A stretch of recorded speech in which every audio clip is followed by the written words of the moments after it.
المنتجات البترولية عصب الحياة وأحد أهم شرايينها التنموية.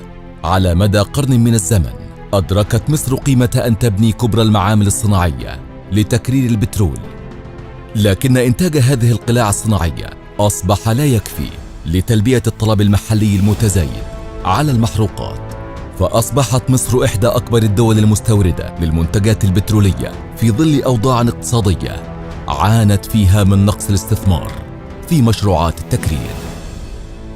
بدا الأمر وكأنه تحد كبير، فكان لابد من صيغة مثالية لتوفير المنتجات البترولية عالية الجودة عبر تأمين كافة مدخلات الإنتاج لتغطية الاستهلاك المتزايد بالسوق المحلي، وبما يسهم في تحقيق التطلعات التنموية المستقبلية.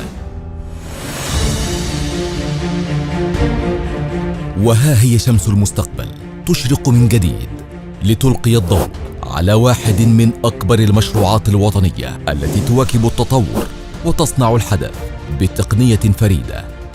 الشركة المصرية للتكرير قصة من كثير من قصص النجاح لقطاع البترول المصري، كنموذج مثالي للتعاون بين القطاعين الحكومي والخاص.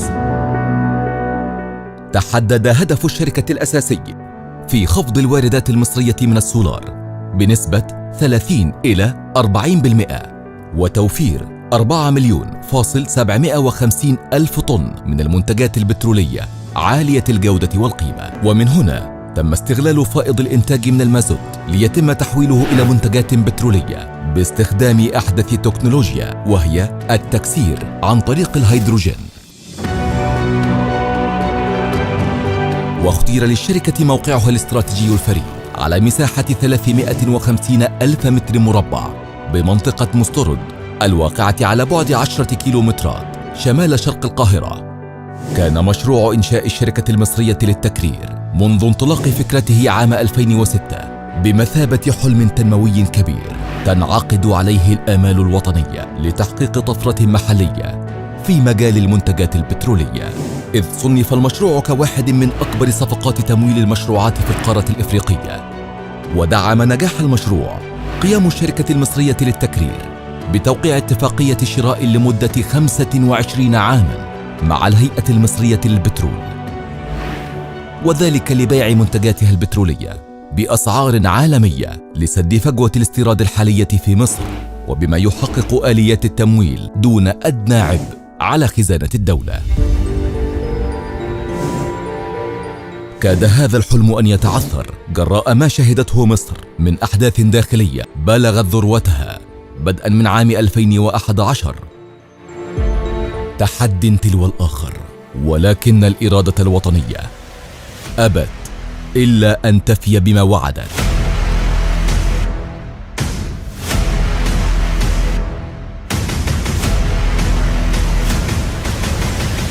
هكذا واصل البناؤون العظام الليل بالنهار على مدار رحلة شاقة حتى اكتمل الحلم بإنشاء أكبر مجمع مصري من نوعه في مجال تكرير المنتجات البترولية. The country of Egypt is able to produce high quality products and fuels so that we become more self-reliant. We want to try to do so focusing on health, safety, environment. So again, as we become one of the best refineries, if not the best, in the world. قلعة وطنية ما كانت لتكتمل على هذا النحو الرائع دون جهد فريق عمل متكامل آمن بجدوى الأمل في مجابهة التحديات وتجاوز الأزمات. أحد هذه التحديات تمثل في نقل المعدات الثقيلة من مينائي السخنة والأدبية إلى موقع الشركة في مسترد عبر رحلة شاقة استغرقت 100 يوم.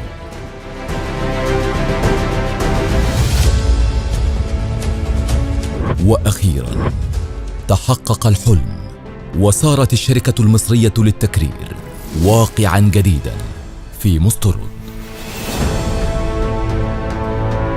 وسرعان ما تم تشغيل جميع وحدات المشروع في 22 من سبتمبر عام 2019 ليتم توريد 3.5 مليون طن من المنتجات البترولية إلى الهيئة المصرية العامة للبترول ويبقى التكامل هو العنوان الشامل لهذا الصرح الصناعي العملاق الذي يوفر استدامة التشغيل بموجب الاتفاق مع الشركة المصرية لنقل الكهرباء على تزويد المشروع ب6 مغذيات طاقة كهربائية بقدرة 66 كيلو فولت تتصل ب4 محطات فرعية تابعة لشبكة الكهرباء المحلية.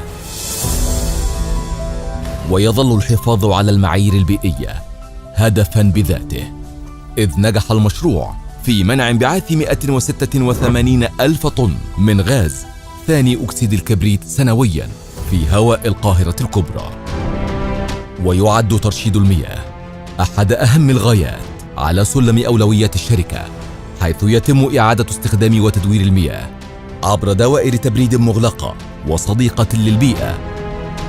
كما تؤمن الشركة المصرية للتكرير هذا الإنتاج الضخم والحيوي ببيئة عمل آمنة، وتنفذ سياسة حادة وصارمة في مجال الحماية والسلامة والصحة المهنية. And I'm very proud to be part of this refinery state-of-the-art project. Really, it's not a project anymore, it's a reality because you are in production now. I'm part of the team and responsible for the health, safety and environment. So being a manager for these areas, I can say that we already implement all the best world practice in safety, in environment and also in health. So really it's a project that makes all of us proud to work for Egyptians. طاقة أمل جديدة ما كانت لتتحقق إلا بقلعة صناعية أمكنها أن توفر 18 ألف فرصة عمل جديدة أثناء مراحل الإنشاء، منها 1800 فرصة عمل لأبناء مسترد وحدها، إلى جانب 1200 فرصة عمل مستدامة تشكل إجمالي العاملين الحاليين بالمشروع. ونجحت شركة القلعة في إقامة مشروعات جديدة وتحويل شركات محلية قائمة إلى كيانات رائدة على الساحة الإقليمية.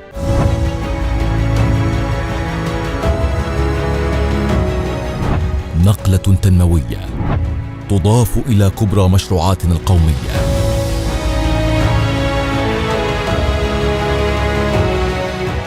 أفق جديد وحياة جديدة يعزز من رصيد الصناعة المصرية عبر واحدة من أهم آليات تحقيق رؤية مصر التنموية المستدامة 2030.